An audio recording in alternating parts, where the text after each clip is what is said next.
പ്രാർത്ഥിക്കാം. കരുണയുള്ള കർത്താവേ,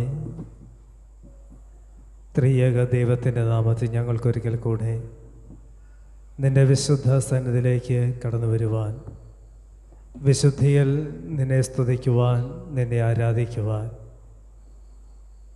ഹൃദയശുദ്ധീകരണ അനുഭവത്തോടുകൂടെ അവിടുത്തെ വചനത്തിൽ പങ്കുചേരുവാൻ, കാൽവരി ക്രൂശിലേക്കുള്ള യാത്ര ജീവിത തിരുത്തലുകളുടെ അനുഭവത്തോടുകൂടെ ക്രമപ്പെടുത്തുവാൻ ഈ സന്ധ്യ കൂടെ ഞങ്ങൾക്ക് നൽകിയവനെ, പല ഭവനങ്ങളിലും പലയിടങ്ങളിലുമായിരുന്നു ഞങ്ങൾക്ക് ഒരുമിച്ച് ഈ ദേവാലയത്തിൻ്റെ അകത്തളങ്ങളിലേക്ക് വരുവാനുള്ള അനുവാദം അങ്ങ് ഞങ്ങൾക്ക് നൽകിയല്ലോ.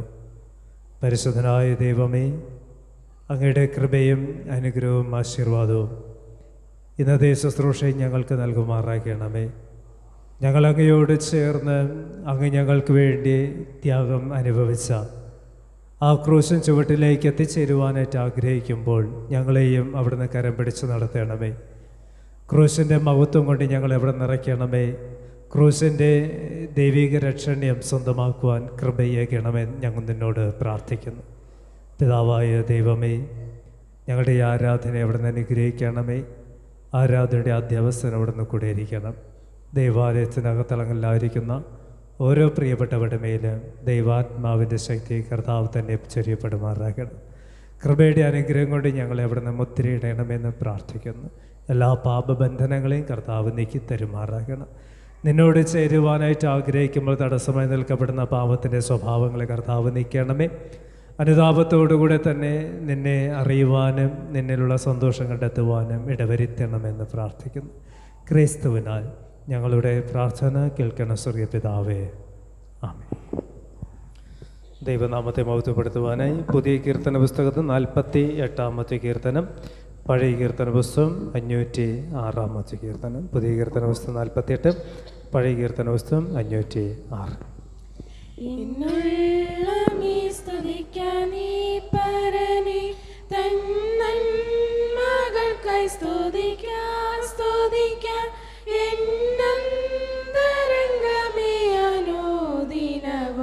നന്ദിയോടെ പാടി പുകഴ്ത്താം.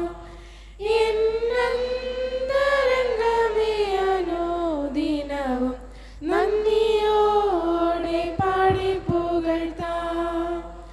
സുരലോക സുഖം വെടിഞ്ഞു എന്നെ തേടി വന്ന ഇടയൻ. സുരലോക സുഖം വെടിഞ്ഞു എന്നെ തേടി വന്ന ഇടയൻ. തൻ്റെ ദേഹമെന്ന തിരശീല ചിന്തി തവമോക്ഷമാർഗം തുറന്നു. തൻ്റെ ദേഹമെന്ന തിരശീല ചിന്തി തവമോക്ഷമാർഗം തുറന്നു. എന്നുള്ളമേ സ്തുതിക്കാൻ നീ പരനെ തന്മകൾക്കായി സ്തുതിക്കാം. എന്നന്തരംഗമേ അനുദിനവും നന്ദിയോടെ പാടി പുകഴ്ത്താം. എന്നന്തരംഗമേ അനുദിനവും നന്ദിയോടെ പാടി പുകഴ്ത്താം. പാപരോഗത്താൽ നീ വലഞ്ഞു, തെല്ലുമാശയില്ലാതെ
ക്രൂശിച്ചൊരു കാന്തനൽ നിന്റെ ഭാരമെല്ലാം ചുമക്കും.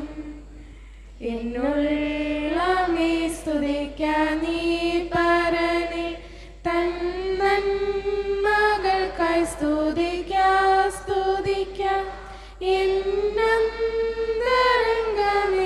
അനുദിനവും നന്ദിയോടെ പാടി പുകഴ്ത്താം. എന്നന്തരംഗമേ അനുദിനവും നന്ദിയോടെ പാടി പുകഴ്ത്താം. ആത്മാവിനാലെ നിറച്ചു ആനന്ദമുള്ളിൽ പകർന്നു. ആത്മാവിനാലെ നിറച്ചു ആനന്ദമുള്ളിൽ പകർന്നു. പ്രത്യാശ വർദ്ധിപ്പിച്ചു പാലിച്ചിടും തവ സ്നേഹമതിശയമേ. പ്രത്യാശ വർദ്ധിപ്പിച്ചു പാലിച്ചിടും തവ സ്നേഹമതിശയമേ. എന്നുള്ളമേ സ്തുതിക്കാനേ പരനെ തന്മകൾക്കായി സ്തുതിക്കാം. എന്നന്തരംഗമേ അനുദിനവും നന്ദിയോടെ പാടി പുകഴ്ത്താം. എന്നന്തരംഗമേ അനുദിനവും നന്ദിയോടെ പാടി പുകഴ്ത്താം. നോമ്പുകാലാരാധനക്രമം. പിതാവിൻ്റെയും പുത്രൻ്റെയും പരിശുദ്ധാത്മാവിൻ്റെയും നാമത്തിൽ ആമേൻ. ദൈവമേ, എന്നെ വിടുവിപ്പാൻ വേഗം വരണമേ. കർത്താവേ, എന്നെ സഹായിപ്പാൻ വേഗം വരണമേ. നാം എല്ലാവരും ആടുകളെ പോലെ വഴിതെറ്റി ഓരോരുത്തൻ അവൻ്റെ വഴിക്ക് തിരിഞ്ഞിരിക്കുന്നു. എന്നാൽ യഹോവ നമ്മുടെ എല്ലാവരുടെയും അകൃത്യം യേശുവിന്റെ മേൽ ചുമത്തി നമ്മെ വിടുവിച്ചിരിക്കുന്നു. യഹോവേ, ആഴത്തിൽ നിന്ന് ഞാൻ നിന്നോട് നിലവിളിക്കുന്നു. കർത്താവേ, എന്റെ പ്രാർത്ഥന കേൾക്കണമേ. നിന്റെ ചെവിയിലെ യാചനകൾക്ക് ശ്രദ്ധിച്ചിരിക്കണമേ. യഹോവേ, നീ അകൃത്യങ്ങളെ ഓർമ്മ വച്ചാൽ കർത്താവേ, ആർ നിലനിൽക്കും? എങ്കിലും നിന്നെ ഭയപ്പെടുവാൻ തക്കവണ്ണം നിന്റെ പക്കൽ വിമോചനമുണ്ട്. ഞാൻ യഹോവയ്ക്കായി കാത്തിരിക്കുന്നു, എൻ്റെ ഉള്ളം കാത്തിരിക്കുന്നു. അവൻ്റെ വചനത്തിൽ ഞാൻ പ്രത്യാശ വച്ചിരിക്കുന്നു. ഉഷസ്സിനായി കാത്തിരിക്കുന്നവരെക്കാൾ എൻ്റെ ഉള്ളം യഹോവയ്ക്കായി കാത്തിരിക്കുന്നു. ഇസ്രായേലേ, യഹോവയിൽ പ്രത്യാശ വച്ചുകൊള്ളുക. യഹോവയ്ക്ക് കൃപയും അവൻ്റെ പക്കൽ ധാരാളം വീണ്ടെടുപ്പുമുണ്ട്. അവൻ ഇസ്രായേലിനെ അവന്റെ അകൃത്യങ്ങളിൽ നിന്നൊക്കെയും വിടുവിക്കും. 88-ാമത്തെ സങ്കീർത്തനം ഓക്കെ പ്രതിവാക്യമായി വായിക്കാം. സങ്കീർത്തനം 88. എൻ്റെ രക്ഷയുടെ ദൈവമായ യഹോവേ, ഞാൻ രാവും പകലും തിരുസന്നിധിയിൽ നിലവിളിക്കുന്നു. എന്റെ പ്രാർത്ഥന നിന്റെ മുൻപിൽ വരുമാറാകട്ടെ. എന്റെ നിലവിളിക്ക് ചെവി ചായ്ക്കണമേ. എൻ്റെ പ്രാണൻ കഷ്ടത കൊണ്ട് നിറഞ്ഞിരിക്കുന്നു. എൻ്റെ ജീവൻ പാതാളത്തോട് സമീപിക്കുന്നു. കുഴിയിൽ ഇറങ്ങുന്നവരുടെ കൂട്ടത്തിൽ എന്നെ എണ്ണിയിരിക്കുന്നു. ഞാൻ തുണിയില്ലാത്ത മനുഷ്യനെ പോലെ ആകുന്നു. ശവക്കുഴിയിൽ കിടക്കുന്ന ഹതന്മാരെ പോലെ എന്നെ മരിച്ചവരുടെ കൂട്ടത്തിൽ ഉപേക്ഷിച്ചിരിക്കുന്നു. അവരെ നീ പിന്നെ ഓർക്കുന്നില്ല. അവർ നിന്റെ കയ്യിൽ നിന്ന് അറ്റുപോയിരിക്കുന്നു. നീ എന്നെ ഏറ്റവും താണ കുഴിയിലും ഇരുട്ടിലും ആഴങ്ങളിലും ഇട്ടിരിക്കുന്നു. നിന്റെ ക്രോധം എൻ്റെ മേൽ ഭാരമായിരിക്കുന്നു. നിന്റെ എല്ലാ തിരകളും കൊണ്ട് നീ എന്നെ വലച്ചിരിക്കുന്നു. എന്റെ പരിചയക്കാരെ നീ എന്നോട് അകറ്റി. എന്നെ അവർക്ക് വെറുപ്പായിരിക്കുന്നു. പുറത്തിറങ്ങുവാൻ കഴിയാത്തവണ്ണം എന്നെ അടച്ചിരിക്കുന്നു. എൻ്റെ കണ്ണ് കഷ്ടത ഹേതുവായി ക്ഷയിച്ചു പോകുന്നു. യഹോവേ, ഞാൻ ദിവസം പ്രതിയും നിന്നെ വിളിച്ചപേക്ഷിക്കുകയും എൻ്റെ കൈകളെ നിങ്കലേക്ക് മലർത്തുകയും ചെയ്യുന്നു. നീ മരിച്ചവർക്ക് അത്ഭുതങ്ങൾ കാണിച്ചു കൊടുക്കുമോ? മൃത്യന്മാർ എഴുന്നേറ്റ് നിന്നെ സ്തുതിക്കുമോ? ശവക്കുഴിയിൽ നിന്റെ ദയയെയും വിനാശത്തിൽ നിന്റെ വിശ്വസ്തതയും വർണ്ണിക്കുമോ? അന്ധകാരത്തെ നിന്റെ അത്ഭുതങ്ങളും വിസ്മൃതിയുള്ള ദേശത്ത് നിന്റെ നീതിയും വെളിപ്പെടുമോ? എന്നാൽ യഹോവേ, ഞാൻ നിന്നോട് നിലവിളിക്കുന്നു. രാവിലെ എൻ്റെ പ്രാർത്ഥന തിരുസന്നിധിയിൽ വരുന്നു.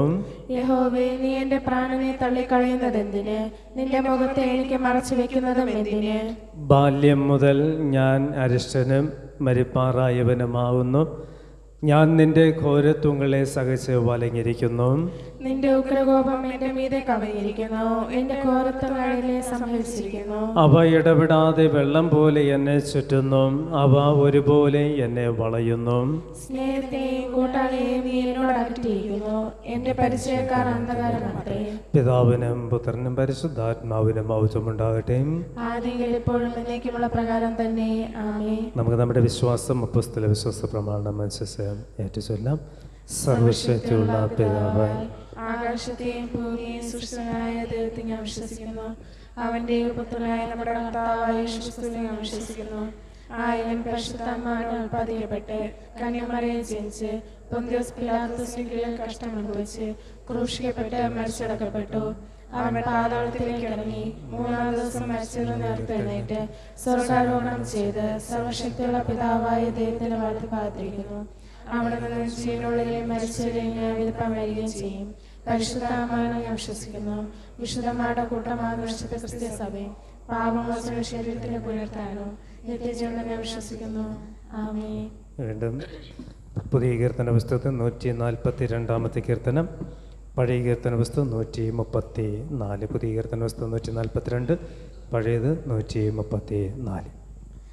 രക്ഷിതാവിനെ കാൺക പാപി, രക്ഷിതാവിനെ കാൺക പാപി, നിന്റെ പേർ കല്ലയോ ക്രൂശിന്മേൽ തൂങ്ങുന്നു. നിന്റെ പേർ കല്ലയോ ക്രൂശിന്മേൽ തൂങ്ങുന്നു. കാൽവരി മലമേൽ നോക്കൂ നീ, കാൽവരി മലമേൽ നോക്കൂ നീ. കാൽവരം ചേർന്നിതാ ആണിമേൽ തൂങ്ങുന്നു. കാൽവരം ചേർന്നിതാ ആണിമേൽ തൂങ്ങുന്നു. ധ്യാനപീഠമതിൽ കയറി, ധ്യാനപീഠമതിൽ കയറി, ഉള്ളിലെ കണ്ണുകൾ കൊണ്ടു നീ കാണുക. ഉള്ളിലെ കണ്ണുകൾ കൊണ്ടു നീ കാണുക. പാപത്തിൽ ജീവിക്കുന്നവനേ, പാപത്തിൽ ജീവിക്കുന്നവനേ, നിന്റെ പേർ കല്ലയോ തൂങ്ങുന്നീ രക്ഷകൻ. നിന്റെ പേർ കല്ലയോ തൂങ്ങുന്നീ രക്ഷകൻ. തള്ളുക നിന്റെ പാപമെല്ലാം, തള്ളുക നിന്റെ പാപമെല്ലാം. കള്ളമേതും നിനക്കേണ്ട നിന്നുള്ളിൽ നീ, കള്ളമേതും നിനക്കേണ്ട നിന്നുള്ളിൽ നീ. ഉള്ളം നീ മുഴുവൻ തുറന്നു, ഉള്ളം നീ മുഴുവൻ തുറന്നു. അമ്മയാമേശുവിൻ കയ്യിലേൽപ്പിക്ക നീ, അമ്മയാമേശുവിൻ കയ്യിലേൽപ്പിക്ക നീ. രക്ഷിതാവിനെ കാൺക പാപി, രക്ഷിതാവിനെ കാൺക പാപി, നിന്റെ ക്രൂശിന്മേൽ തൂങ്ങുന്നു നിന്റെ പേരല്ലയോ ക്രൂശിന്മേൽ തൂങ്ങുന്നു. നമ്മുടെ പിതാവായ ദൈവത്തിൽ നിന്നും നമ്മുടെ പുത്രനും വീണ്ടെടുപ്പുകാരനുമായിരിക്കുന്ന കർത്താവായ ക്രിസ്തയേശുവിൽ നിന്നും നമുക്ക് ഏവർക്കും കൃപയും സമാധാനവും ഉണ്ടാകുമാറാകട്ടെ. ആമേൻ. വിശുദ്ധ ലൂക്കോസ് എഴുതിയ സുവിശേഷം 15-ാം അധ്യായം 1 മുതൽ 7 വരെയുള്ള വാക്യങ്ങൾ. വിശുദ്ധ ലൂക്കോസ് 15, 1 മുതൽ 7 വരെ. ചുങ്കക്കാരും പാപികളും എല്ലാം അവൻ്റെ വചനം കേൾക്കുവാൻ അവൻ്റെ അടുക്കൽ വന്നു. ഇവൻ പാപികളെ കൈക്കൊണ്ട് അവരോടുകൂടെ ഭക്ഷിക്കുന്നു എന്ന് പരീശന്മാരും ശാസ്ത്രിമാരും പറഞ്ഞ് പിറുപിറുത്തു. അവരോട് അവൻ ഈ ഉപമ പറഞ്ഞു: നിങ്ങളിൽ ഒരാൾക്ക് 100 ആടുണ്ട് എന്നിരിക്കട്ടെ. അതിലൊന്ന് കാണാതെ പോയാൽ അവൻ 99 മരുഭൂമിയിൽ വിട്ടേച്ച് ആ കാണാതെ പോയതിനെ കണ്ടെത്തും വരെ നോക്കി നടക്കാതിരിക്കുമോ? കണ്ടുകിട്ടിയാൽ സന്തോഷിച്ച ചുമലിൽ എടുത്ത് വീട്ടിൽ വന്ന് സ്നേഹിതന്മാരെയും അയൽക്കാരെയും വിളിച്ചുകൂട്ടി, കാണാതെ പോയ എൻ്റെ ആടിനെ കണ്ട് കിട്ടിയത് കൊണ്ട് എന്നോടുകൂടെ സന്തോഷിക്കുവൻ എന്ന് അവരോട് പറയും. അങ്ങനെ തന്നെ മാനസാന്തരം കൊണ്ട് ആവശ്യമില്ലാത്ത 99 നീതിമാന്മാരെ കുറിച്ചുള്ളതിനേക്കാൾ മാനസാന്തരപ്പെടുന്ന ഒരു പാപിയെ ചൊല്ലി സ്വർഗത്തിൽ അധികം സന്തോഷമുണ്ടാകും എന്ന് ഞാൻ നിങ്ങളോട് പറയും. കർത്താവായ ക്രിസ്തയേശുവിനാൽ അനുഗ്രഹിക്കപ്പെടുന്നവരെ,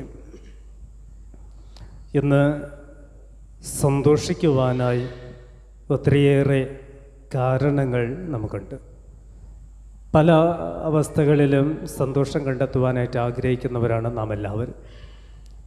വ്യക്തിബന്ധങ്ങളിലായിരുന്നാലും സാമൂഹിക ജീവിതത്തിലായിരുന്നാലും സമാജ ജീവിതത്തിലായിരുന്നാലും ഒക്കെ ഈ സന്തോഷം കണ്ടെത്തി ആ സന്തോഷത്തെ ജീവിക്കുവാൻ ആഗ്രഹിക്കുന്ന ആരും നിരാശപ്പെടുവാനായിട്ടോ അല്ലെങ്കിൽ ഈ സന്തോഷത്തിൽ നിന്നും ഈ കുരുളിലെ താഴ്വാരത്തിലേക്ക് കടന്നു പോകാനായിട്ട് ആരും തന്നെ ആഗ്രഹിക്കാറും ഇല്ല.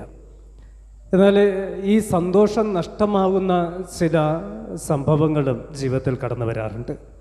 എപ്പോഴാണ് ഈ സന്തോഷം നഷ്ടമാകുന്നു എന്ന് ചോദിക്കുമ്പോൾ ചില വഴിതെറ്റലുകളുടെ അനുഭവം, ചില ദുരുപദേശത്തിൻ്റെ അനുഭവം എപ്പോഴാണോ നമ്മിലേക്ക് കടന്നുകൂടുന്നത് അവിടെയാണ് ഈ സന്തോഷം നഷ്ടമാകുന്നതും നാം നിരാശയുടെ പാത്രങ്ങളായി തീരുകയും ചെയ്യുന്നത്.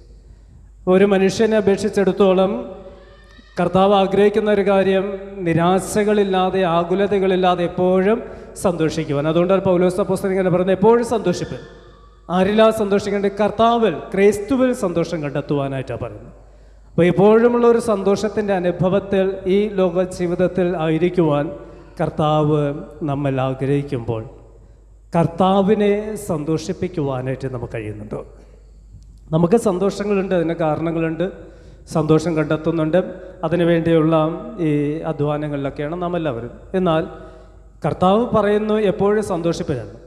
കർത്താവിനെ എനിക്ക് സന്തോഷിപ്പിക്കുവാനായി, സ്വർഗത്തെ സന്തോഷിപ്പിക്കുവാനായിട്ട് എനിക്ക് കഴിയുന്നുണ്ടോ? എന്നാണ് സ്വർഗം. സ്വർഗമെന്ന് പറയുമ്പോൾ നമുക്കറിയാം ഈ പറുദീസയുടെ ഒരു അനുഭവമാണ്, ഏതേൻ തോട്ടത്തൊരു അനുഭവം. അവിടെ വിലാപങ്ങളില്ല, കണ്ണുനീരില്ല, നിരാശയില്ല.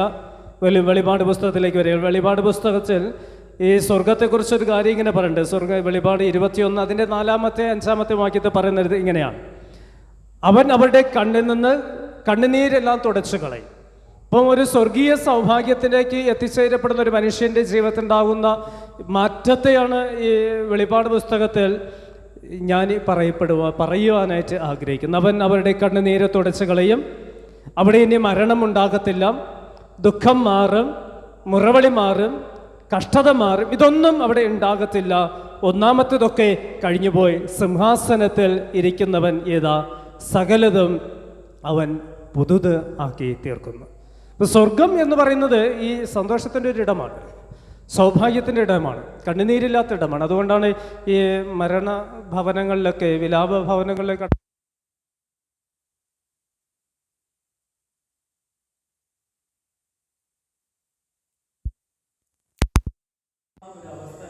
ദുഃഖമില്ലാത്ത നാടുകളിലേക്ക്, വേദനയില്ലാത്ത നാട്ടിലേക്ക്, കണ്ണുനീരില്ലാത്ത നാട്ടിലേക്ക് കടന്നു പോകുന്ന ഒരു അവസ്ഥ അനുഭവത്തിലേക്ക് എത്തിച്ചേരുന്ന ഒരു അവസ്ഥയാണ്. ഈ സ്വർഗീയ സൗഭാഗ്യത്തിന്റെ അനുഭവത്തിലേക്ക് എത്തിച്ചേരുക എന്ന് പറയപ്പെടുമ്പോൾ ആ എത്തിച്ചേരുവാനായിട്ട് ഈ ലോകത്തിന്റെ ജീവിതത്തിന്റെ സാധ്യതകളെ, ഈ ലോകത്തിന്റെ ജീവിതത്തിൽ എങ്ങനെയാണോ ജീവിക്കപ്പെടുന്ന സാധ്യതകളെ തിരിച്ചറിയുക എന്നതാണ് പ്രധാനമായിട്ട് നാം മനസ്സിലാക്കേണ്ടത്. സ്വർഗം എന്ന് പറയുന്നത് ഒരു പർദീസയാണ്.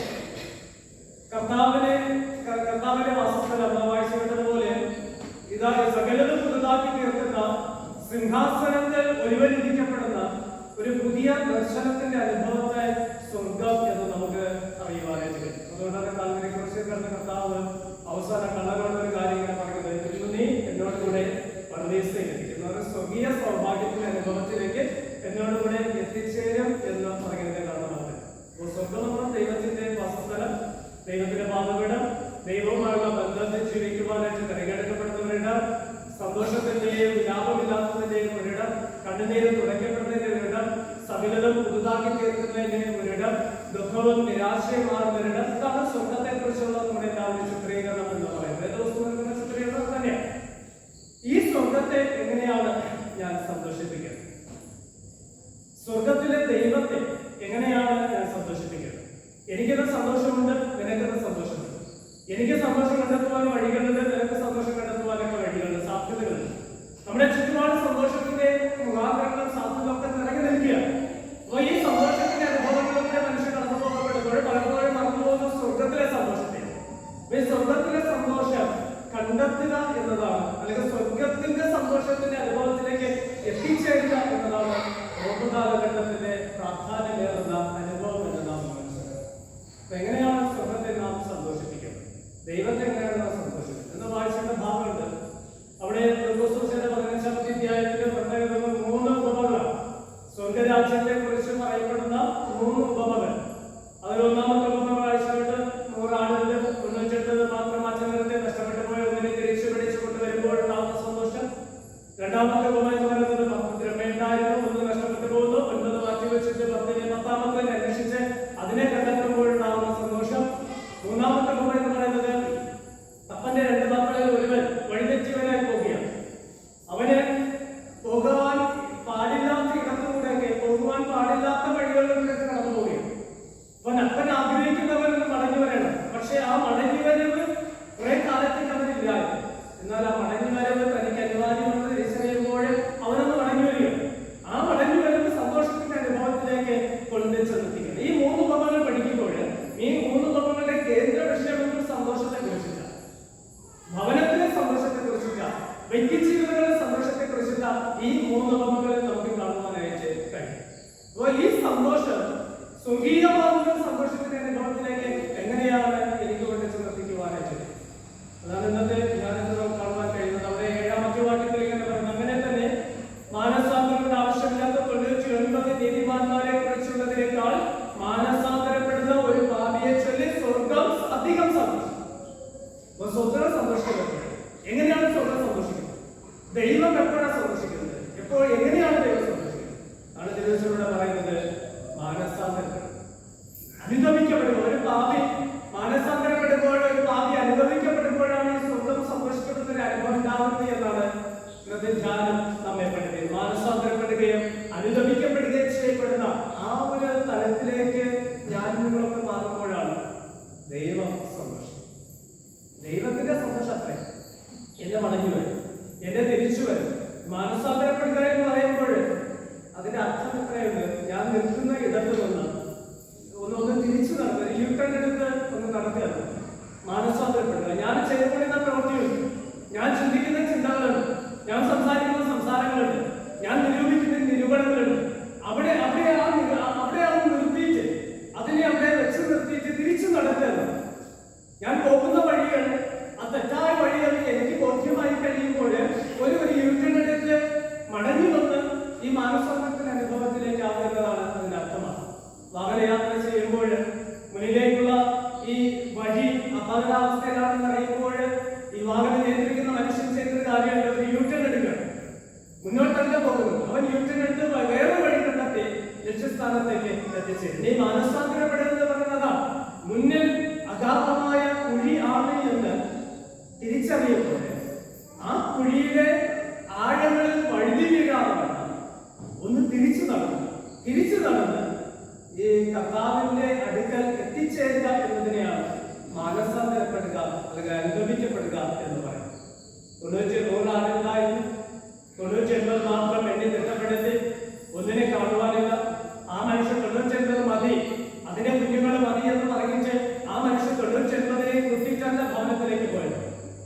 ആ 99 എവിടെയാണോ നിന്ന് അവൻ എണ്ണി തിട്ടപ്പെടുത്തിയത് അവിടെ വെച്ചിട്ട് ഈ ഒന്നിനെ കണ്ടെത്തുവാനായിട്ടാണ്. അതാണ് മാനസാന്തരം, അതാണ് തിരിച്ച് കടക്കുക എന്ന് പറയുന്നത്. ഈ 99 മാത്രം മതിയെന്ന് വെച്ചിട്ട് ആ 99ന്റെ സന്തോഷത്തിന്റെ അനുഭവത്തിലല്ല ആ മനുഷ്യൻ പ്രവർത്തിക്കുന്നത്. മറിച്ച് ഈ 99നേക്കാൾ അധികമായി നഷ്ടപ്പെട്ടു പോയതിനെ എവിടെയാണ് നഷ്ടപ്പെട്ടു പോയത് അവിടെ ഇറങ്ങിച്ചത്.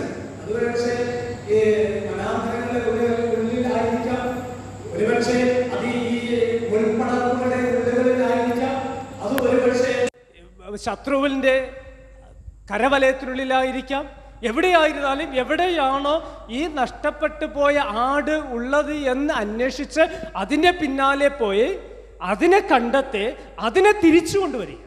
ഇതാണ് മാനസം. അതിനെ തിരിച്ചു കൊണ്ടുവരിക. ഇവിടെ വചനം പറയുന്നത് തന്നെയാണ്. 6-ാമത്തെ വാക്യത്തിൽ പറയുന്നുണ്ട്, കാണാതെ പോയതിനെ കണ്ടു കിട്ടിയത് കൊണ്ട് അവൻ സന്തോഷിച്ചു. 5-ാമത്തെ വാക്യത്തിൽ പറയുന്നുണ്ട്, അവൻ സന്തോഷിച്ച് ചുമലിൽ എടുത്ത് വീട്ടിൽ കൊണ്ടുവന്നു.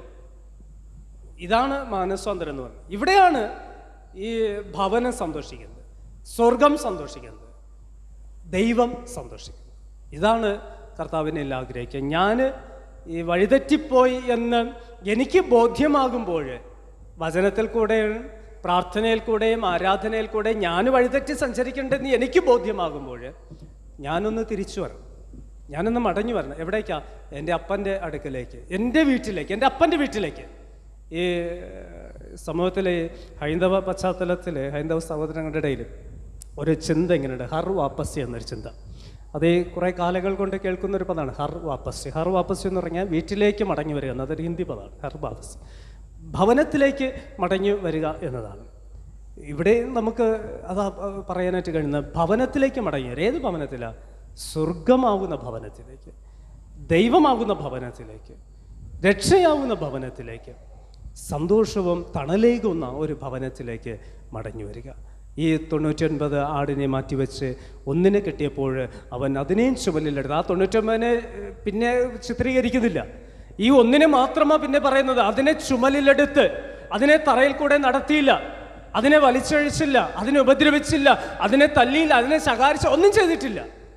ഈ ഇടയനായ മനുഷ്യൻ അതിനെ ചുമലിലെടുത്ത് തൻ്റെ ഭവനത്തിൽ കൊണ്ടുപോയി അവിടെ കൂട്ടുകാരോടൊപ്പം, സുഹൃത്തുക്കളോടൊപ്പം, ബന്ധുജനങ്ങളോടൊപ്പം, ഭവനക്കാരോടൊപ്പം സന്തോഷിച്ചതുപോലെ അനുതപിക്കുന്നൊരു പാപിയെക്കുറിച്ച് സ്വർഗം, ദൈവം സന്തോഷിക്കും എന്നുള്ള ഒരു ഉണർവാണ് പ്രിയപ്പെട്ടവരെ ഈ നോമ്പിൻ്റെ രാത്രി ദൈവവചനം നമുക്ക് നൽകുക. അപ്പോൾ നമുക്ക് സ്വർഗം സന്തോഷിക്കണം എന്ന് ആഗ്രഹിക്കുന്നുണ്ട്, എൻ്റെ അപ്പൻ, എൻ്റെ പിതാവ് സന്തോഷിക്കണം എന്ന് ആഗ്രഹിക്കുന്നുണ്ടെങ്കിൽ ഞാൻ ഈ അനുതപിക്കുക എന്നതാണ് അനിവാര്യമായ ഘടകം. മനസ്സാന്തരപ്പെടുക എന്നതാണ് ദൈവം നമ്മൾ ആഗ്രഹിക്കുന്ന ഒരു ഘടകം എന്ന് പറയുന്നത്. യേശുക്രിസ്തു തൻ്റെ ശുശ്രൂഷയുടെ അവസാന ഘട്ടത്തിൽ തൻ്റെ ശിഷ്യന്മാരൊക്കെ പിടിച്ചിരുത്തിയിട്ട് ശിഷ്യന്മാരുടെ ഒരു കാര്യം പറയുകയാണ്. പത്രോസിനോട് കൂടെ, പത്രോസ് നീ എന്നെ തള്ളിപ്പറയും, യൂദയെ നോക്കിയിട്ട് പെസഹ രാത്രി നീ എന്നെ ഒറ്റിക്കൊടുക്കും. അപ്പോൾ രണ്ടുപേരെയും പിടിച്ചിട്ട് രണ്ടുപേരോടും പറയണം അവർ ചെയ്യുവാനൊക്കെ തെറ്റിനെക്കുറിച്ച്, അവർ ചെയ്യുവാനിരിക്കുന്ന ഈ പാപത്തിൻ്റെ അവസ്ഥയെക്കുറിച്ച് ചൂണ്ടിക്കാണിക്കും. അപ്പോൾ ഈ പാപത്തിൻ്റെ അവസ്ഥ ചൂണ്ടിക്കാണിക്കുമ്പോൾ പത്രോസ് പറയുന്നുണ്ട്, കർത്താവേ, ഞാൻ നിന്നോട് കൂടെ മരിക്കേണ്ടി വന്നാൽ ഞാൻ അതൊന്നും ചെയ്യത്തില്ല, ഞാൻ ഒരിക്കലും നിന്നെ തള്ളിപ്പറയില്ല, ഞാൻ നിന്നെ ഒരിക്കലും വിട്ടേച്ച് പോകത്തില്ല. എന്നാൽ യൂദ ചെയ്യുന്നത്, അവൻ അവിടെ നിന്നും ആ 12 ഇടയിൽ നിന്നും ആ തിരുമേശ ഉപേക്ഷിച്ച് ഇറങ്ങി ഓടുകയാണ്. 30 വെള്ളിക്കാശിൻ്റെ പിന്നാലെ, സമ്പത്തിൻ്റെ പിന്നാലെ, ഭൗതികതയുടെ പിന്നാലെ ഇറങ്ങി ഓടി 30 വെള്ളിക്കാശ് സ്വന്തമാക്കി തൻ്റെ ഗുരുവിനെ, തൻ്റെ അപ്പനെ അവിടെ ഒറ്റിക്കൊടുക്കുകയാണ് ചെയ്യുന്നത്. യേശുവിനോട് കൂടെ പത്രോസ് പറഞ്ഞ് ഞാൻ ഒരിക്കലും തള്ളിപ്പറയില്ല, നിന്നോട് കൂടെ മരിക്കേണ്ടി വന്നിരുന്നത്. മണിക്കൂറുകളൊക്കെ കഴിയുമ്പോൾ ഈ പത്രോസിൻ്റെ അടുക്കൽ വന്നിട്ട് ഈ അവിടുത്തെ മഹാപുരോഹിതന്മാരുടെ ചില ആൾക്കാരും ശാസ്ത്രങ്ങളുടെ ആൾക്കാരും അവിടെ ഉണ്ടാകുന്ന സ്ത്രീകളൊക്കെ ചോദിക്കുകയാണ്, നീ അവനോട് കൂടെ ഉള്ളവനല്ലയോ, നിൻ്റെ സംസാരം അത് വെളിവാക്കുന്നതെന്നൊക്കെ പറയുമ്പോൾ 3 പ്രാവശ്യം പത്രോസ് പറയുന്നുണ്ട്, എനിക്കവനെ അറിയത്തില്ല, ഞാനവനെ കണ്ടിട്ടില്ല, ഞാൻ അവനോട് കൂടെ പോയിട്ടില്ല, ഞാൻ അവനോട്ട് ഒരു ബന്ധവും ഇല്ല. അങ്ങനെ ഈ തള്ളിപ്പറയുന്നൊരവസ്ഥ, സ്വാഭാവികം മാനുഷികമാകുന്ന ഒരവസ്ഥ, എന്നെയും നിന്നെയും പോലെ ഇങ്ങനെ എനിക്കറിയില്ല, ഒന്നും അറിയില്ല എന്ന് പറയപ്പെടുന്ന ഒരു തലത്തിലേക്ക്, ഒരു തരം താഴ്ന്ന അനുഭവത്തിലേക്ക് ഈ പത്രോസ് ഇറങ്ങി വരികയാണ്. എന്നാൽ കർത്താവ് അവനെ നോക്കി കർത്താവിൻ്റെ കണ്ണും പത്രോസിൻ്റെ കണ്ണും തമ്മിൽ ഈ ഒന്നിനോടൊന്ന് കോർത്തപ്പോൾ പത്രോസ് തിരിച്ചറിയണം, ഞാൻ തെറ്റ് ചെയ്തു പോയി, ഞാൻ പാപം ചെയ്തു പോയി, ഞാൻ അരുതാത്തത് ചെയ്തു പോയി എന്ന് പത്രോസ് തിരിച്ചറിയണേ. ആ പത്രോസാണ് മാനസാന്തരത്തിൻ്റെ ഉത്തമ ഉദാഹരണമെന്ന് പറയുന്നത്. പത്രോസ് എവിടെയാണോ ഇരുന്നത് അവിടെ നിന്ന് എഴുന്നേൽക്കുക. ആരുടെ കൂട്ടത്തിലാണ് ഇരുന്നത് ആ കൂട്ടത്തിൽ എഴുന്നേൽക്കുകയാണ്. ആരുടെ ഇടയിലാണ് അവൻ സംസാരിച്ചു കൊണ്ടിരുന്നത് ആ സംസാരം അവിടെ നിർത്തിയിട്ട് അവിടെ നിന്ന് അവൻ തിരിച്ചു നടക്കുകയാണ്. അവൻ പുറത്തേക്ക് വരികയാണ്. പുറത്തു വന്ന് കവാടത്ത് നിന്നുകൊണ്ട് വിലപിക്കുകയാണ്, അലമുറയിട്ട് കരയുകയാണ്, കണ്ണുനീർ ചൊരിയുകയാണ്. ഇതാണ് പ്രിയമുള്ളവരെ കർത്താവ് എന്നിൽ ആഗ്രഹിക്കുന്ന അനുതാപം. ഞാൻ പാപിയെന്നും എനിക്ക് ബോധ്യമാകുമ്പോൾ, വചനം നീ പാപിയെന്നും ഞാൻ പാപിയെന്നും എന്നെ ചൂണ്ടിക്കാണിക്കുമ്പോൾ, ഞാൻ ആയിരിക്കുന്നിടത്തുനിന്നും ഒന്ന് എഴുന്നേറ്റ് ഞാനൊന്ന് തിരിച്ചു നടക്കണം, തിരിച്ച് അപ്പൻ്റെ അടുക്കൽ പോയിട്ടൊന്ന് കരയണം. അവിടെയാണ് എൻ്റെ സ്വർഗം സന്തോഷിക്കുക, അവിടെയാണ് എൻ്റെ അപ്പൻ സന്തോഷിക്കുക, എൻ്റെ പിതാവ് ദൈവം സന്തോഷിക്കുക. ഈ സന്തോഷം എനിക്കും നിങ്ങൾക്കും കർത്താവിന് കൊടുക്കുവാനായിട്ട് കഴിയുന്നുണ്ടോ? അനുദപിക്കുന്നുണ്ട് എന്ന് പറയുന്നുണ്ടെങ്കിൽ, മാനസാന്തരപ്പെടുന്നുണ്ടെന്ന് പറയുന്നുണ്ടെങ്കിൽ, എൻ്റെ പാപത്തെ ഞാൻ ഏറ്റുപറയുന്നുണ്ട് എന്ന് പറയുന്നുണ്ടെങ്കിൽ, പലപ്പോഴും നാവുകൾ കൊണ്ടുള്ള ആ ഏറ്റുപറച്ചിൽ മാത്രമല്ലാതെ ഹൃദയം കൊണ്ട് നമുക്കത് പറയുവാനായിട്ട് കഴിയുന്നില്ല എന്ന്. കാരണം മാനുഷികമായ തലത്തിൽ എല്ലാവരും പാപികളാണ്. മാനുഷികമായി എല്ലാവരും പാപത്തിൻ്റെ അവസ്ഥയിൽ ഞാനും നിങ്ങളൊക്കെ അങ്ങനെയാണ്. ഈ മാനുഷികത ഉള്ളവരെല്ലാവരും പാപത്തിൻ്റെ വഴിത്താരകളിലൂടെ യാത്ര ചെയ്തത്. അതുകൊണ്ടാണ് ഈ സാക്രമെൻ്റ് കർത്താവ് നൽകിയിട്ട് എന്നോടും നിന്നോടൊക്കെ പറയുന്നത്, എൻ്റെ ഓർമ്മയ്ക്കായി സേവ്യൻ, ഇത് നിൻ്റെ പാപത്തിൻ്റെ മോചനത്തിന് ഞാൻ നൽകപ്പെട്ട എൻ്റെ ശരീരം, എൻ്റെ രക്തം, ഇത് വാങ്ങി ഭക്ഷിപ്പിൻ, ഇത് വാങ്ങി കുടിപ്പിൻ എന്നൊക്കെ നിരന്തരം ഇത് പുതുക്കുവിൻ എന്ന് ഈ തിരുവത്താഴ് സാക്രമെന്റിനെ കുറിച്ച് കർത്താവ് പറയുന്നതിൻ്റെ കാരണം അതാണ്. ഞാൻ മാനുഷികമായി ചിന്തിക്കുന്നവനും മാനുഷികമായി പ്രവർത്തിക്കുന്നവനും മാനുഷികമായി ജീവിക്കുന്നവനും അവൻ അനുദപിക്കാത്തവനായതുകൊണ്ട് മാത്രമാണ്. നാവുകൾ കൊണ്ട് അനുദപിക്കുന്നത് കൊണ്ടും ഹൃദയം കൊണ്ട് അനുദാപിക്കാത്തത് കൊണ്ടുമൊക്കെയാണ് കർത്താവ് പറയുന്നത്, നിന്റെ പാപത്തിൻ്റെ മോചനത്തിനായി ഇത് വാങ്ങി ഭക്ഷിപ്പൻ, ഇത് വാങ്ങി കൊടുപ്പൻ. പ്രിയപ്പെട്ടവരെ, ഞാൻ എപ്പോഴാണോ ഹൃദയം കൊണ്ട് അനുദപിക്കുന്നത്, ഞാൻ എപ്പോഴാണോ ഹൃദയം കൊണ്ട് എൻ്റെ പാപത്തെ ഏറ്റുപറഞ്ഞ് മാനസാന്തരപ്പെടുന്നത്, അവിടെയാണ് എൻ്റെ സ്വർഗത്തെ സന്തോഷിപ്പിക്കുവാൻ എനിക്ക് കഴിയുക. ഞാൻ എപ്പോഴാണോ പാപത്തിൻ്റെ വഴിത്താരയിലൂടെയൊക്കെ കടന്നു പോകുന്നത്, അവിടെ ഞാൻ മനസ്സിലാക്കേണ്ടത് എത്ര മാത്രമേ ഉള്ളൂ, ഞാൻ പാപം ചെയ്യുമ്പോൾ, ഞാൻ അനുദപിക്കാതിരിക്കുമ്പോൾ ദുഃഖിക്കുന്നത് എൻ്റെ പിതാവാണ്, ദുഃഖിക്കുന്നത് എൻ്റെ സ്വർഗമാണ്. അതല്ല കർത്താവ് ആഗ്രഹിക്കുന്നത്. സ്വർഗം സന്തോഷിക്കാം. സ്വന്തം സ്വർഗം സന്തോഷിക്കണമെങ്കിൽ ഞാനൊന്ന് തിരിച്ചു നടക്കണം എൻ്റെ അപ്പൻ്റെ ഭവനത്തിൽ, അവൻ്റെ സന്തോഷത്തിലേക്ക് ഒന്ന് തിരിച്ചാണ്. യോനെ കർത്താവ് വിളിച്ചിട്ട് യോനോട് കൂടെ പറയുകയാണ്, നീ നിനവയിലേക്ക് പോകണം. യോന തർശീശിലേക്ക് പോയി. പിന്നത്തേത് യോനയ്ക്ക് ചെറിയ ശിക്ഷണങ്ങൾ കൊടുത്തിട്ട് യോന വീണ്ടും നിനവയിലേക്ക് പോയി. നിനവയിൽ പോയിട്ട് യോന ഒരു മനോഹരമായ പ്രസംഗമൊന്നുമല്ല അവിടെ നടത്തുന്നത്. യോന ഒരു ചെറിയ പ്രസംഗം മാത്രം അവിടെ നടത്തിയിട്ടുള്ളൂ. യോന പ്രവാചകന്റെ പുസ്തകത്തിൻ്റെ 3-ാമത്തെ അധ്യായത്തിലേക്ക് വരും. 3-ാമത്തെ അധ്യായത്തിൽ 4-ാമത്തെ വാക്യം യോനയുടെ പ്രസംഗം എത്ര മാത്രമേ ഉള്ളൂ. യോന നഗരത്തിൽ കടന്ന് ആദ്യം ഒരു ദിവസത്തെ വഴി ചെന്നു. ഇനി അവിടെ പ്രസംഗിക്കുന്ന പ്രസംഗം എത്രയേ ഉള്ളൂ, ഇനി 40 ദിവസം കഴിഞ്ഞാൽ നിനവെ ഉന്മൂലമാണ്. നിങ്ങൾ ഒത്തിരി ഈ നമ്മെ പോലെ ഇങ്ങനെ മണിക്കൂർ കണക്കിനൊന്നും അല്ല പ്രസംഗിച്ചത്. അവിടെ പ്രസംഗിച്ച ചുരുങ്ങിയ വാക്കുകൾ മാത്രമാണ്. ഇത്ര മാത്രമേ ഉള്ളൂ, 40 ദിവസം കഴിഞ്ഞാൽ നിനവെ നശിച്ചു. ഇത്രമാത്രം പ്രസംഗിച്ച് ഈ പ്രസംഗം ജനതയുടെ കാതുകളിൽ കേൾക്കുകയാണ്. അവൾ കാതുകളിൽ കേട്ടപ്പോൾ ആ കേട്ട വചനം ഹൃദയത്തിൽ നിരൂപിക്കുകയാണ്, ഹൃദയത്തിലേക്ക് കൊണ്ടുവരികയാണ്, ഹൃദയത്തിൻ്റെ ആഴങ്ങളിൽ സൂക്ഷിക്കുകയാണ്. ഹൃദയത്തിൻ്റെ ആഴത്തിൽ വരുമ്പോഴും അവിടെ അവർ ചെയ്യുന്നൊരു പ്രവൃത്തിയാണ് 5-ാമത്തെ വാക്യം മുതൽ 3-ാമത്തെ 5-ാമത്തെ വാക്യം മുതൽ നമുക്ക് കാണുവാൻ കഴിയുന്നത്. അവർ എല്ലാവരും രട്ടെടുത്തു, ഒരുപോലെ രട്ടെടുത്തു. അവർ ഉപവസിച്ചു, പ്രാർത്ഥിച്ചു, കണ്ണുനീർ ചൊരിഞ്ഞു, അവർ അനുദപിച്ചു, മാനസാന്തരപ്പെട്ടു. പ്രിയമുള്ളവരെ, മാനസാന്തരപ്പെടുവാനായിട്ട് ദീർഘമായ പ്രസംഗത്തിന് ആവശ്യമൊന്നുമില്ല. മാനസാന്തരപ്പെടുവാനായിട്ട് ഒരു വലിയ ആരാധന കൂട്ടായ്മയുടെ ആവശ്യമില്ല.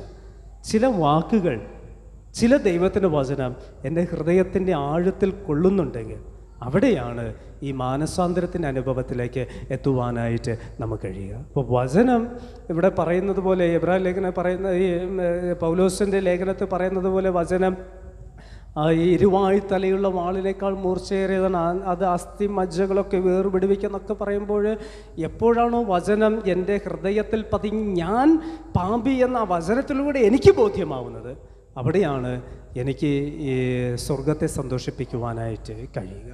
ഇവിടെ യോനയുടെ പ്രസംഗം ചുരുങ്ങിയ വാക്കുകൾ കൊണ്ടായിരുന്നു. ആ ജനം മുഴുവനും ഏകദേശം 1,20,000 അധികം ചെല്ലുവാനും വരുന്ന ജനം മുഴുവനും മാനസാന്തരപ്പെട്ടു, അനുദപിച്ചു. അവർ ഏറ്റെടുത്തു, പ്രാർത്ഥിച്ചു, തങ്ങളുടെ പാപങ്ങളെ ഏറ്റു പറഞ്ഞു. അതിൻ്റെ ഫലം എന്താണ്?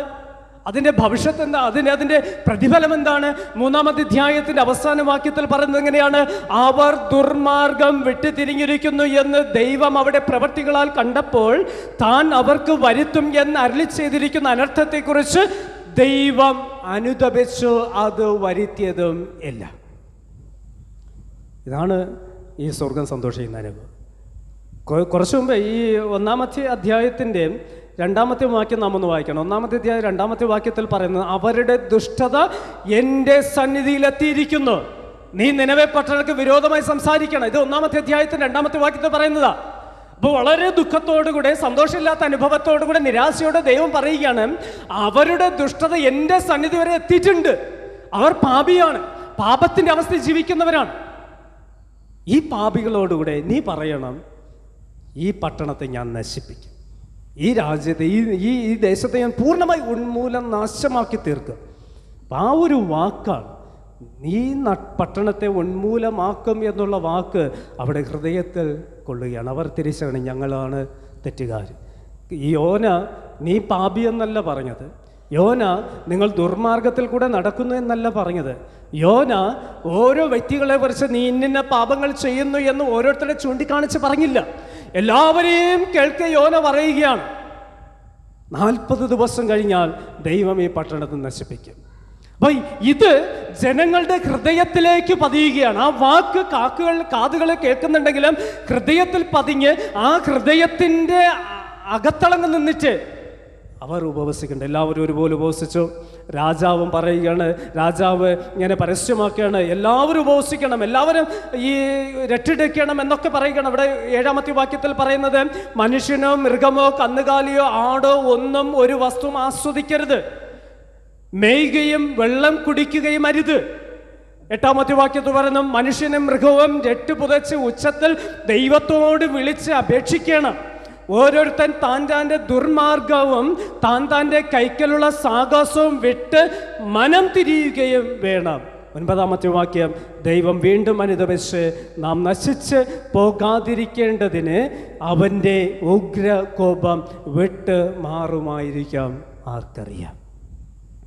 അപ്പോൾ ഇവിടെ അവർക്ക് ഈ സംഭവം വായിക്കുമ്പോൾ അവർക്ക് ഉറപ്പില്ല, ദൈവം വിട്ടുമാറുമായിരിക്കും, ഒരു സംശയം, ഉറപ്പില്ല എങ്കിലും അവർ പ്രാർത്ഥിക്കുകയാണ്, ദൈവത്തോട് പ്രാർത്ഥിക്കുകയാണ്, തങ്ങളുടെ ദുർമാർഗങ്ങളെ ഏറ്റുചൊല്ലി പ്രാർത്ഥിക്കുകയാണ്, അനുതപിച്ചുകൊണ്ട് മനം തിരിഞ്ഞുകൊണ്ട് പ്രാർത്ഥിക്കുകയാണ്.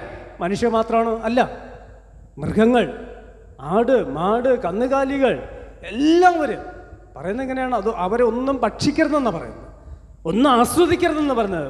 ഒരു ചിന്തകളിലേക്ക്, തെറ്റായ ചിന്തകളിലേക്ക് അവർ പോകാതെ ദുർമാർഗങ്ങളെ വിട്ടുതിരിഞ്ഞ് അവർ മടങ്ങി വന്ന് പ്രാർത്ഥിച്ച് ദൈവത്തോട് വിളിച്ചപേക്ഷിച്ച് മനം തിരിയണം.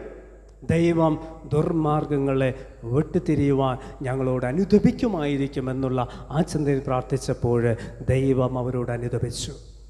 ദൈവം അവരുടെ പാപത്തെ ക്ഷമിച്ചു. എപ്പോഴാണോ അവർ മനം തിരിഞ്ഞത് അപ്പോഴാണ് ദൈവം സന്തോഷിച്ചത്. എപ്പോഴാണോ അവർ അവിടെ പാപത്തിൻ്റെ വഴിത്താരകൾ വിട്ടുപേക്ഷിച്ച് മടങ്ങി വന്നത് അപ്പോൾ സ്വർഗം സന്തോഷിച്ചു. അവർക്ക് അനർത്ഥം വരുമെന്ന് കൽപ്പിച്ചിരുന്ന അനർത്ഥത്തിൽ നിന്ന് ആ പട്ടണത്തെ കർത്താവ് വിടുവിക്കുകയും ചെയ്തു. പ്രിയമുള്ളവരെ, സ്വർഗം സന്തോഷിക്കുക എന്നുള്ള ഉത്തരവാദിത്വം ദൈവം എന്നിൽ ഏൽപ്പിക്കുമ്പോൾ ഞാൻ സ്വർഗത്തെ സന്തോഷിപ്പിക്കേണ്ടത് എൻ്റെ അനുതാപ ഹൃദയത്തിൻ്റെയും ചിന്തകളുടെയും പ്രവൃത്തികളുടെയും അനുഭവത്തിൽ കൂടെ ആകട്ടെ. നമുക്ക് ദൈവത്തെ സന്തോഷിപ്പിക്കുവാനായിട്ട് കഴിയണം. മാനുഷിക സന്തോഷമൊക്കെ നഷ്ടപ്പെട്ടു പോകുന്നതാണ്. എന്നാൽ ദൈവത്തെ സന്തോഷിപ്പിക്കുന്നതിൻ്റെ ഉത്തരവാദിത്വം അത് നിത്യമായി കിട്ടുന്ന അനുഗ്രഹമാണ്. ഈ ദൈവത്തെ സന്തോഷിപ്പിക്കുവാനായി നമുക്ക് അനുതാപത്തോടുകൂടെ മടങ്ങി വരാം. മനുഷ്യർ അവർ ബലഹീനരാണ്, അവർ പാപികളാണ്, കുറവുള്ളവരാണ്, അവർ ജീവിതത്തിൻ്റെ എല്ലാ അവസ്ഥയിലും ഈ പാപത്തിൻ്റെ വഴിത്താരകളിലൂടെ ഒക്കെ യാത്ര ചെയ്യുന്നവരാണ്. എങ്കിലും പ്രിയമുള്ളവരെ, വചനം ഇന്ന് ഓർമ്മപ്പെടുത്തുന്നുണ്ട്, നിൻ്റെ പാപത്തെക്കുറിച്ച്, എൻ്റെ പാപത്തെക്കുറിച്ച് ഞാനൊന്ന് അനുദപിക്കുക, നീ ഒന്ന് അനുദപിക്കുക. അവിടെയാണ് സ്വർഗം സന്തോഷിക്കുന്ന അനുഭവം. 7-ാമത്തെ വാക്യം വീണ്ടും വായിക്കാം. മാനസാന്തരപ്പെടുന്ന ഒരു പാപിയെ ചൊല്ലി സ്വർഗത്തിൽ അധികം സന്തോഷമുണ്ടാകും എന്ന് ഞാൻ നിങ്ങളോട് അറിയിച്ചു. ദൈവത്തിൻ്റെ വചനം ഇത് ഹൃദയത്തിൽ സ്വീകരിക്കാം, മടങ്ങി വരാം അനുതാപത്തിൻ്റെ ഹൃദയത്തോടുകൂടെ. വചനം എന്നെ ചൂണ്ടിക്കാണിക്കേണ്ടത് നിന്നിൽ പാപമുണ്ട്. നിൻ്റെ വാക്കിലും നിൻ്റെ പ്രവൃത്തിയിലും നിൻ്റെ ഹൃദയത്തിലും നിൻ്റെ ജീവിതത്തിലും, എൻ്റെ പ്രവൃത്തിയിലും എൻ്റെ ഹൃദയത്തിലും എൻ്റെ ജീവിതത്തിലൊക്കെ പാപമുണ്ട് എന്ന് ഓരോ വചനം എന്നെ ചൂണ്ടിക്കാണിക്കുമ്പോൾ നമുക്കൊന്ന് മനം തിരിയാം, മാനസാന്തരപ്പെടാം, അനുദപിക്കാം. നമുക്ക് പറയാം, കർത്താവേ, പാപിയായ അടിയനോടുകൂടെ കരുണ തോന്നണമേ, പാപിയായ അടിയനോടുകൂടെ കരുണ തോന്നണമേ. ആ കരുണയ്ക്ക് വേണ്ടി കർത്താവിൻ്റെ സ്ഥലം നമുക്ക് യാചിക്കാം. മനം തിരിഞ്ഞ് സ്വർഗത്തെ സന്തോഷിപ്പിക്കുന്ന നിത്യസൗഭാഗ്യത്തിൻ്റെ അനുഭവത്തിലേക്ക് എത്തിച്ചേരുക ദൈവത്തിൻ്റെ പരിശുദ്ധാത്മാവിന് നമ്മെ സഹായിക്കട്ടെ. സകല ബുദ്ധിയും കവിയും ദിവസമാധാനം നമ്മുടെ ഹൃദയങ്ങളിൽ നിലപോലെ ക്രിസ്തേശുങ്ങൾ കാത്ത് പരിപാലിക്കുമാറാകട്ടെ. ആമേൻ. ഇപ്പോൾ നമുക്ക് പുതിയ കീർത്തന പുസ്തകത്തിൽ 485-ാമത്തെ കീർത്തനം ആലപിക്കാം. പഴയ കീർത്തന പുസ്തകം 621. പുതിയ കീർത്തന പുസ്തകം 485, പഴയ കീർത്തന പുസ്തകം 621. ദൈവത്തിൻ നാമത്തിൽ നാം ചേർന്നിടും സമയങ്ങളിൽ മോദമായി ധ്യാനിച്ചിടാം തന്റെ വൻ കൃപകൾ ദിനവും. മോദമായി ധ്യാനിച്ചിടാം തന്റെ വൻ കൃപകൾ ദിനവും. കുന്നുകളകന്നിടിലും മഹാപർവതം മാറിടിലും, കുന്നുകളകന്നിടിലും മഹാപർവതം മാറിടിലും, തന്റെ ദയ എന്നും ശാശ്വതമേ, തന്മക്കൾക്കാശ്രയമേ. തന്റെ ദയ എന്നും ശാശ്വതമേ, തന്മക്കൾക്കാശ്രയമേ. ദൈവത്തിൻ നാമത്തിൽ നാം ചേർന്നിടും സമയങ്ങളിൽ മോദമായി ധ്യാനിച്ചിടാം തന്റെ വൻ കൃപകൾ ദിനവും. മോദമായി ധ്യാനിച്ചിടാം തന്റെ വൻ കൃപകൾ ദിനവും. സിയോനിലവൻ നമുക്കായി അതിശ്രേഷ്ഠമൂലക്കല്ല, സിയോനിലവൻ നമുക്കായി അതിശ്രേഷ്ഠമൂലക്കല്ല, തന്നോടു ചേർന്നു നാമും തന്റെ ജീവക്കല്ലുകളായിടാം. തന്നോടു ചേർന്നു നാമും തന്റെ ജീവക്കല്ലുകളായിടാം. ദൈവത്തിൻ നാമത്തിൽ നാം ചേർന്നിടും സമയങ്ങളിൽ മോദമായി ധ്യാനിച്ചിടാം തന്റെ വൻ കൃപകൾ ദിനവും. മോദമായി ധ്യാനിച്ചിടാം തന്റെ വൻ കൃപകൾ ദിനവും. കർത്തൻ തൻ വരവിന്നാളിൽ തന്റെ കാന്തയാം നമ്മെ ചേർത്തിടും. കർത്തൻ തൻ വരവിന്നാളിൽ തന്റെ കാന്തയാം നമ്മെ ചേർത്തിടും. എന്റെ കണ്ണുനീരെല്ലാം തുടയ്ക്കും, തന്മാവോടു ചേർത്തിടുമേ. എന്റെ കണ്ണുനീരെല്ലാം തുടയ്ക്കും, തന്മാവോടു ചേർത്തിടുമേ. ദൈവത്തിൻ നാമത്തിൽ നാം ചേർന്നിടും സമയങ്ങളിൽ മോദമായി ധ്യാനിച്ചിടാം തന്റെ വൻ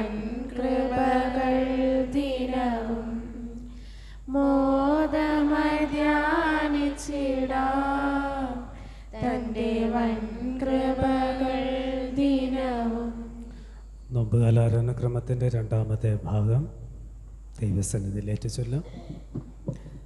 കർത്താവായ യേശുവേ, കുറ്റമില്ലാത്തവനെ, പീലാത്തോസല്ല എൻ്റെ പാപങ്ങൾ തന്നെ നിന്നെ ക്രൂശിലെ മരണത്തിന് വിധിച്ചു. എങ്കിലും അന്യായമായ ആ വിധിയെ അവിടുന്ന് എനിക്ക് വേണ്ടി സന്തോഷത്തോടെ സ്വീകരിച്ചു. അന്ന് അങ്ങയുടെ തലയിൽ കുത്തി രക്തം ഒഴുക്കിയ മുള്ളുകൾ ഇന്ന് എൻ്റെ ഹൃദയത്തെ കുത്തി മുറിവേൽപ്പിക്കട്ടെ. അങ്ങയെ പൂർണ്ണമായി സ്നേഹിക്കേണ്ടതിന് ലോകത്തെ വെറുക്കുവാനായി എന്നെ ശക്തനാക്കണമേ. ആമേൻ. പ്രിയ യേശുവേ, നീ മനുഷ്യരായ ഞങ്ങൾക്കും ഞങ്ങളുടെ രക്ഷയ്ക്കും വേണ്ടി ഞങ്ങളുടെ പാപഭാരത്തെ നിന്റെ ശരീരത്തിൽ ചുമന്നു. പാപം നിറഞ്ഞ എൻ്റെ ജഡത്തെ നിന്റെ നിമിത്തം ക്രൂശിച്ച് എൻ്റെ ക്രൂശെടുത്ത് നിന്നെ അനുഗമിക്കുവാൻ എന്നെ ദിനം പ്രതി ശക്തനാക്കണമേ.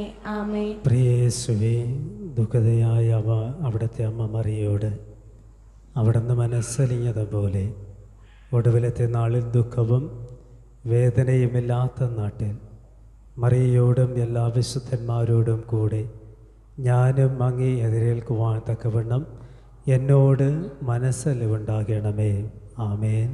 കർത്താവായ യേശുവേ, ശീമോൻ നിന്റെ ക്രൂശ് ചുമന്നതുപോലെ നീ എനിക്ക് തന്നിരിക്കുന്ന ക്രൂശ് ഞാനും ചുമക്കേണ്ടതല്ലയോ? ഞാൻ നിത്യതയിൽ പ്രവേശിച്ച് വിശ്രമിക്കുന്ന നാൾ വരെ എൻ്റെ ക്രൂശ് സന്തോഷത്തോടെ സ്വീകരിച്ച് ധീരതയോടെ യാത്ര ചെയ്യുവാൻ എന്നെ ശക്തനാക്കണമേ. ആമേൻ. പ്രിയ യേശുവേ, എൻ്റെ പാപങ്ങളെ വെറുക്കുവാൻ തക്കവണ്ണം അവിടുത്തെ കഷ്ടമരണങ്ങളെ ഓർക്കുവാൻ എന്നെ സഹായിക്കണമേ. ഞാൻ നിന്നോട് സദൃശനാകുന്നതുവരെ എൻ്റെ ഉള്ളത്തു നിന്ന് എല്ലാ കുറ്റവും കറകളും തുടച്ചു നീക്കി അതിൽ അവിടുത്തെ മുഖം എപ്പോഴും പ്രതിഫലിപ്പിക്കുവാൻ ഇടവരുത്തണമേ. ആമേൻ. കഷ്ടമനുഭവിച്ച് മരിച്ച യേശുവേ, എൻ്റെ ഉള്ളം നിനക്കായി വേദനപ്പെടുന്നു. എൻ്റെ പാപങ്ങൾ നിന്നെ വേദനിപ്പിക്കുന്നത് കൊണ്ട് എൻ്റെ നിമിത്തം ഞാൻ ദുഃഖിക്കുന്നു. എൻ്റെ പാപങ്ങൾ നിമിത്തം വരാനിരിക്കുന്ന ന്യായവിധിയിൽ നിന്ന് തെറ്റി ഒഴിവാൻ നിന്നിലുള്ള വിശ്വാസത്തിൽ എന്നെ ബലപ്പെടുത്തണമേ. നിന്റെ ഉയർത്തെഴുന്നേൽപ്പിന്റെ മഹത്വം നിമിത്തം തന്നെ. ആമേൻ. യേശുവിൻ്റെ രക്തത്താൽ എന്നെ കഴുകണമേ. യേശുവിൻ്റെ മുറിവുകളാൽ എന്നെ സൗഖ്യമാക്കണമേ. യേശുവിൻ്റെ ഹൃദയമേ എന്നെ സ്വീകരിക്കണമേ. യേശുവിൻ്റെ ആത്മാവേ എന്നെ ജീവിപ്പിക്കണമേ. യേശുവിൻ്റെ സ്നേഹമേ എന്നെ പൊതിയണമേ. ജീവനിലും മരണത്തിലും ഇപ്പോഴും എന്നേക്കും തന്നെ. ആമേൻ. കരുണയുള്ള കർത്താവേ, നിന്റെ സന്നിധിയിൽ അനുതാപത്തോടുകൂടെ മടങ്ങി വരുന്നവൻ, മാനസാന്തരത്തോടുകൂടെ മടങ്ങി വരുന്നവൻ നിമിത്തം സ്വർഗം അതിയായി സന്തോഷിക്കും, ദൈവം സന്തോഷിക്കും എന്ന് തിരുവചനം ഇന്ന് ഞങ്ങൾക്ക് ഓർമ്മ നൽകിയതിനായി ഞങ്ങൾ നിന്നെ വാഴ്ത്തുന്നു. കർത്താവേ, പാപത്തിൻ്റെ വഴിത്താരകളിൽ കൂടെ യാത്ര ചെയ്തുകൊണ്ടിരിക്കുന്ന ഞങ്ങൾക്ക്, ദുഷ്ടതയുടെയും ദുഷ്ചിന്തകളുടെയും പ്രവൃത്തികളുടെയും അനുഭവങ്ങൾ ജീവിക്കുന്ന ഞങ്ങൾക്ക് സ്വർഗത്തെ സന്തോഷിപ്പിക്കുവാനുള്ള മുഖാന്തരങ്ങളെ വചനത്തിൽ കൂടെ അങ്ങ് വെളിപ്പെടുത്തി നൽകിയതിനായി സ്തുതി. നിനവേ പട്ടണക്കാർ അകൃത്യം വിട്ടൊഴിഞ്ഞ് ദുർമാർഗങ്ങൾ വിട്ടൊഴിഞ്ഞ് കർത്താവിൻ്റെ സന്നിധിയിൽ അനുതാപത്തോടുകൂടെ മടങ്ങി വന്നപ്പോൾ സ്വർഗം സന്തോഷിച്ചു എന്ന് കേൾക്കുവാനായി ദൈവം സഹായിച്ചു.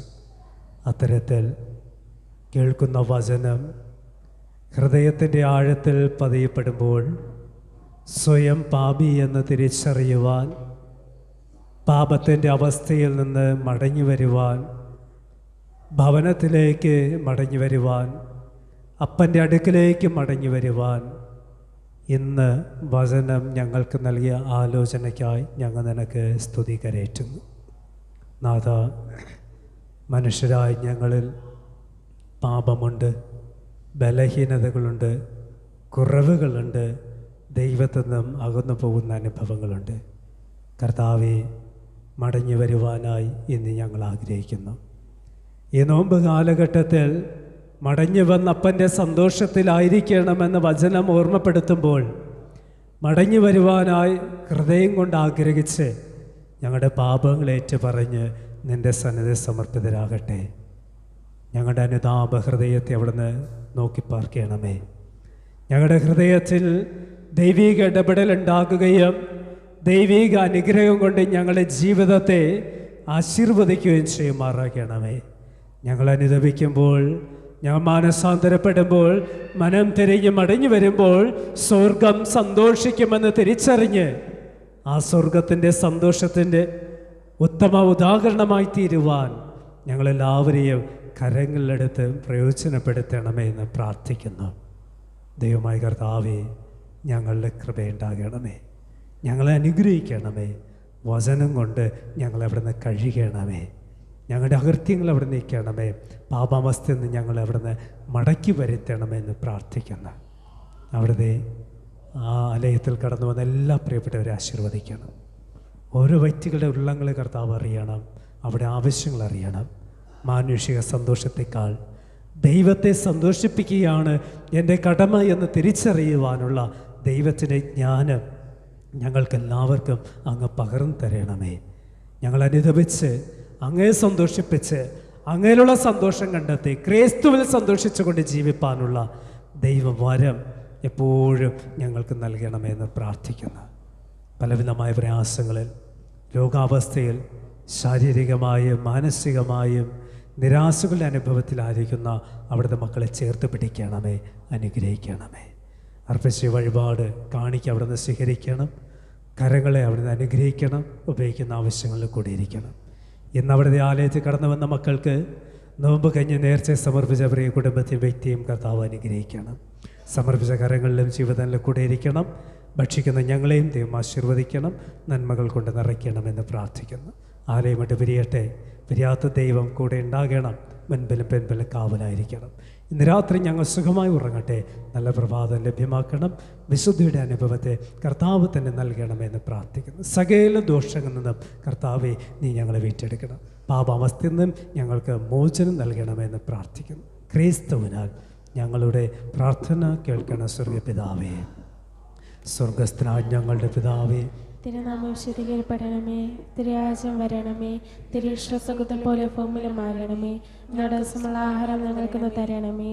ഞങ്ങളുടെ ആൾക്കാരോട് ക്ഷമിക്കുന്നത് പോലെ ഞങ്ങളുടെ പാപങ്ങൾ ഞങ്ങളോട് ക്ഷമിക്കണമേ. ഞങ്ങളുടെ പരീക്ഷയിൽ കടക്കാതെ സന്തോഷത്തിൽ നിന്നും വിടുവിക്കണമേ. രാജ്യവും ശക്തിയും മഹത്വവും എന്നേക്കും അങ്ങേക്കുള്ളതല്ലോ. ആമേൻ. നമ്മുടെ കർത്താവായ യേശു ക്രിസ്തുവിന്റെ കൃപ, പിതാവായ ദൈവത്തിൻ്റെ സ്നേഹം, പരിശുദ്ധാത്മാവിൻ്റെ കൂട്ടായ്മ നിങ്ങളോട് എന്നും എന്നും കൂടെ ഉണ്ടായിരിക്കുമാറാകട്ടെ. ആമേൻ. ആമേൻ. യേശുനാഥനേ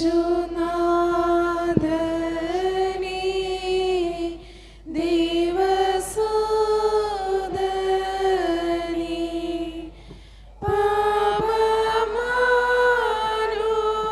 പാപമാനുഷ്യർക്കു പ്രിയ ജീവദീപം ആദിയായ